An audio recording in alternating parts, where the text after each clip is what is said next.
Assalamualaikum warahmatullahi wabarakatuh.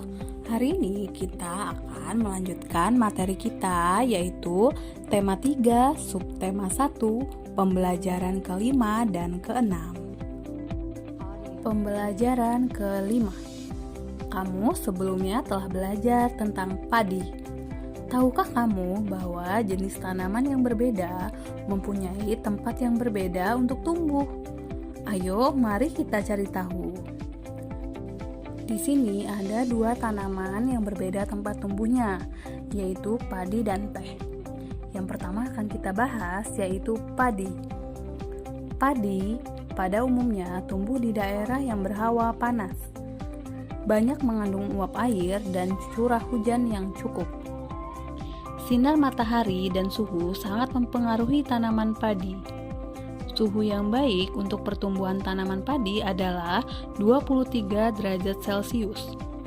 Tinggi tempat yang cocok untuk tanaman padi berkisar antara 0 sampai 1.500 meter di atas permukaan laut. Tanah yang baik untuk pertumbuhan tanaman padi adalah tanah berlumpur yang subur dengan ketebalan 18 sampai 22 cm. Diperlukan pengairan yang cukup agar padi dapat tumbuh dengan baik. Kemudian, tanaman teh. Teh pada umumnya tumbuh di daerah pegunungan. Suhu yang baik untuk pertumbuhan tanaman teh adalah berkisar 13 derajat Celcius sampai 15 derajat Celcius dengan curah hujan tahunan tidak kurang dari 2000 mm kubik. Sinar matahari dan suhu udara sangat mempengaruhi pertumbuhan tanaman teh. Bila suhu mencapai 30 derajat Celcius, maka akan memperlambat pertumbuhan tanaman teh. Tanah yang cocok untuk tanaman teh adalah tanah yang subur dan banyak mengandung bahan organik dan biasanya terletak di lereng-lereng gunung atau perbukitan. Setelah kalian membaca teks berikut, mari kita jawab bersama pertanyaan berikut ini. Apa kesimpulanmu tentang tanaman padi dan teh di atas? Tanaman padi dan teh memiliki perbedaan tempat hidup dan perawatan yang berbeda.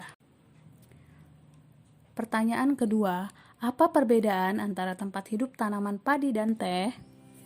Padi tumbuh baik di daerah panas, sedangkan teh tumbuh baik di daerah yang dingin. Tahukah kamu bahwa tumbuhan dibedakan berdasarkan tempat hidupnya, yaitu sebagai berikut. Yang pertama yaitu tumbuhan xerofit. Tumbuhan xerofit yaitu tumbuhan dengan lingkungan yang kering. Contohnya yaitu tanaman kaktus.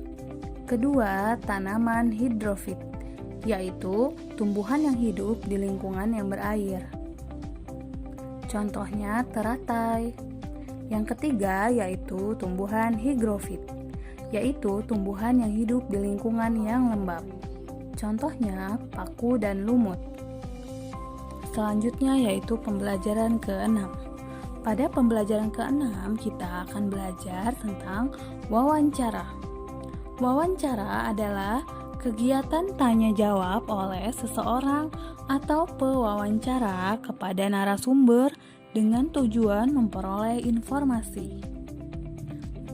Sedangkan pewawancara yaitu orang yang memberikan pertanyaan kepada narasumber. Sedangkan narasumber yaitu orang yang memberi jawaban atau informasi kepada pewawancara. Agar hasil wawancara maksimal, maka pewawancara perlu memperhatikan hal-hal penting berikut, baik sebelum melakukan wawancara, ketika melakukan wawancara, maupun setelah melakukan wawancara. Berikut adalah hal-hal yang harus kita lakukan sebelum melakukan wawancara. Yang pertama, membuat janji dan meminta kesediaan narasumber untuk diwawancarai.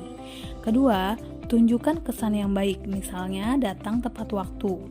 Ketiga, berpakaian dengan sopan. Keempat, berbicara dan bersikap santun. Kelima, menyiapkan daftar pertanyaan yang sesuai dengan pokok permasalahan. Keenam, Pertanyaan yang baik mengandung unsur adik simba. Seperti pertanyaan apa, di mana, kapan, siapa, mengapa, dan bagaimana. Ketujuh, berlatih agar tidak selalu membaca pertanyaan yang telah disusun. Hal yang perlu dilakukan ketika sedang melakukan wawancara. Pertama, harus memperkenalkan diri sebelum wawancara.